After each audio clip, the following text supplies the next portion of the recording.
बिस्मिल्लाहिर्रहमानिर्रहीम। अस्सलामु अलैकुम। आई एम हबीब। इस वक्त मैं आप लोगों के लिए उर्दू तरफ की तरफ से एक और वीडियो लेकर हाजिर हुआ हूँ। इस कहानी का नाम है निकम्मा बंदर। चलिए शुरू करते हैं। निकम्मा बंदर। गुनगुनाते हुए बूढ़ा बंदर टोकरी में फल लिए घर की तरफ वापस जा रहा था। रास्ते में उसे निकम्मा बंदर मिल गया। वाह भाई वाह, अच्छी अच्छी खुशबू वाले ताज़ा ताज़ा फल जमा किए हुए हैं आपने। ये तो बाहर से भी इतने अच्छे मालूम हो रहे हैं, अंदर से इनका जायका कैसा शानदार होगा। निकम्मे बंदर ने फलों की टोकरी कचराई नजरों से देखते हुए कहा, अरे भाई, बारिशों के बाद तो जंगल में हर तरफ फल फ्रूट ताज़ा हैं। सारे जानवर आकर इन्हें खा रहे हैं और जान बना रहे हैं, लेकिन तुम्हें इतनी हैरत क्यों हो रही है और तुम इतने कमज़ोर क्यों हो रहे हो? बूढ़े बंदर ने कहा। तुम्हारे सवाल का जवाब इसमें है। निकम्मे बंदर ने अपनी टोकरी के पत्ते हटाते हुए कहा, अरे ये क्या, तुम्हारे पास सारे फल खराब और सड़े हुए हैं, इनमें कोई भी ताज़ा नहीं है। इसकी क्या वजह है? बूढ़े बंदर ने हैरत से सवाल किया।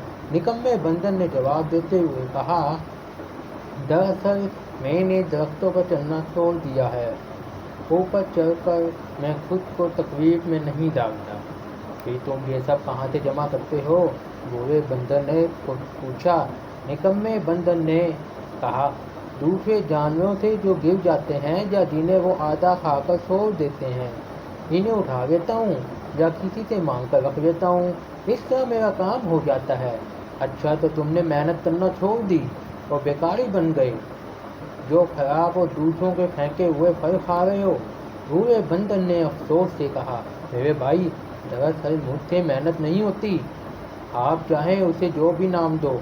निकम्मे बंदर ने कहानी बताने के बाद फल मांगते हुए कहा, आपकी टोकरी ताज़ा फलों से भरी हुई है, मुझे खुद ताज़ा फल दे दो ताकि आज मैं इनको खा सकूं। ये मुझ पर आपका बड़ा एहसान होगा।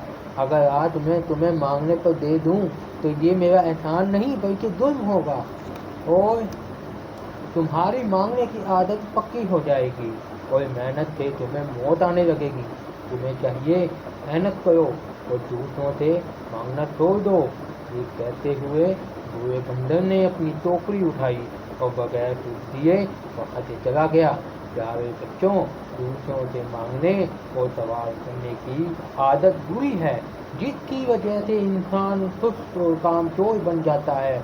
हमें चाहिए कि बूढ़े बंदर की तरह ऐसे लोगों की बात ना मानने की बुरी आदत से जान छुड़ाने में इनकी मदद करें।